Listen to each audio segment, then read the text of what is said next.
Meteorologist Andrew DiPaolo, you're here with another edition of Andrew's Answers. What are you talking about this week?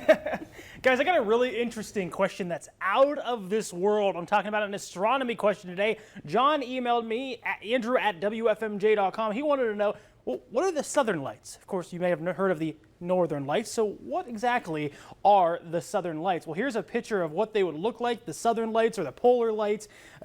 This is a picture out by New Zealand of this image, beautiful image, and basically the southern hemisphere's counterpart to the northern lights, also known as the aurora australis. It's caused when atoms from the sun, or heavy sunspot activity, penetrates Earth's magnetic field. So the interactions between those two actually would cause these lights to form. It excites the electrons and the atoms in our atmosphere and cause these beautiful hues of green and red to shine in the extreme poles of our planet. In the northern hemisphere, of course, you can see it actually as south as the Ohio Valley, but typically folks up in the northwest portion of the United States, also Alaska, see these pretty well as well, northern Canada. But in terms of the southern lights, where would you see them? Nowhere around here. You got to go all the way to the opposite end of the planet, actually, and anywhere from the South Pole to portions of southern New Zealand, also portions of the southern tip of the continent of Australia can see these lights.